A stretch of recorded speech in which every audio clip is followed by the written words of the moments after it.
Hörmətli forum iştirakçıları, əziz qonaqlar, sizi Naxçıvan Muxtar Respublikasında salamlayıram. Bugünkü tədbir yalnız bir forum deyil, Türk dünyasının həmrəylik və əməkdaşlıq iradəsini nümayiş etdirən mühüm platformadır. Türk Dövlətləri Təşkilatının tarixində xüsusi yer tutan 2009-cu ildə Naxçıvan sazişinin imzalandığı bu şəhərdə yenidən bir araya gəlməyimiz rəmzi baxımdan da çox böyük əhəmiyyət daşıyır. Bu forum həm tarixi yaddaşımızın, həm də gələcək əməkdaşlıq iradəmizin təcəssümüdür. Cənab Prezident İlham Əliyevin forum iştirakçılarına müraciətində qeyd etdiyi kimi, Türk dövlətlərinin artan potensialı və qlobal müstəvidə güclənən mövqeyi bütün sahələrdə əməkdaşlığın dərinləşdirilməsini zəruri edir.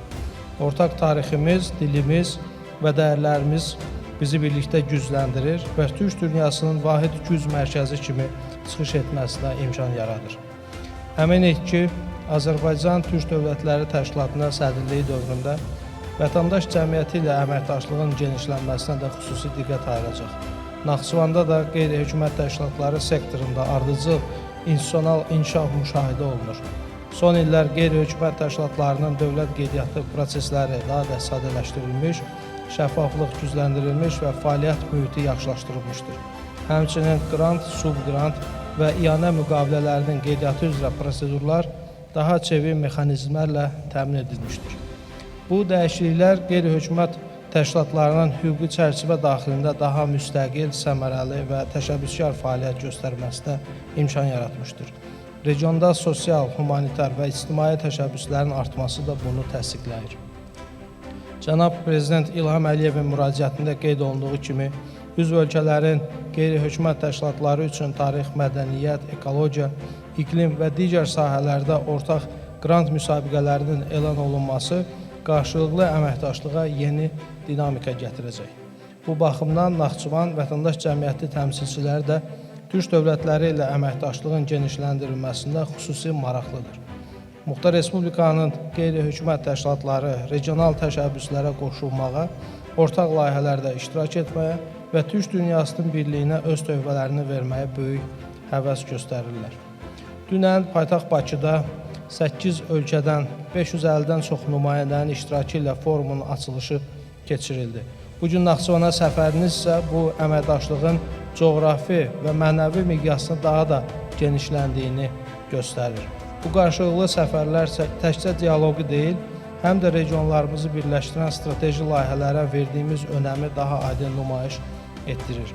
Zəngəzur dəhlizinin Naxçıvan hissəsində avtomobil yolu, dəmir yolu, enerji və kommunikasiya xətlərinin tikintisi üzrə hazırlıq işləri sürətləndirilib. Bu təkcə nəqliyyat layihəsi deyil, Türk dünyasını birləşdirən strateji damar hesab olunur. İqtisadi və sosial sahələrdə əldə olunan nailiyyətlər dövlətimizin güclənməsi və bölgədə formalaşmış yeni reallıqlarla sıx bağlıdır. Cənab Prezident İlham Əliyevin müraciətində də vurğulandığı kimi, Qarabağ zəfəri Türk dünyasının ortaq qürurudur.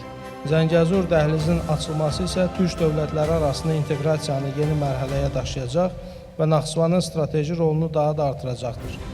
Siyasi, iqtisadi və mədəni baxımdan xüsusi əhəmiyyət daşıyan Azərbaycanın ayrılmaz hissəsi olan Naxçıvan Muxtar Respublikasının inkişafı dövlətimizin daim prioritet istiqamətlərindən biri olmuşdur.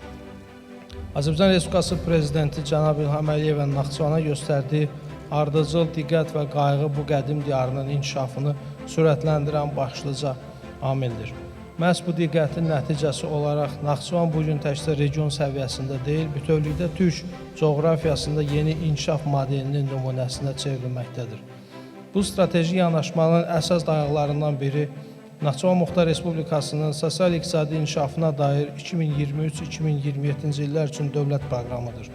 Proqram Naxçıvanın iqtisadiyyatını gücləndirən, sosial rifahı yüksəldən və rəqəmsal idarəetməni müasirləşdirən kompleks tədbirlər toplusudur. Məhz bu proqram çərçivəsində azad iqtisadi zonaların yaradılması, sənaye parklarının hazırlanması və sahibkarlar üçün geniş güzəştlərin tətbiqi Naxçıvanın iqtisadi potensialını əhəmiyyətli dərəcədə artıracaqdır. Artan investisiya fəaliyyəti, yeni iş yerləri və müasir infrastruktur bu yanaşmanın real nəticəsidir. Naxçıvanın mədəni simasının yenilənməsi də dövlət siyasətinin önəmli hissəsidir.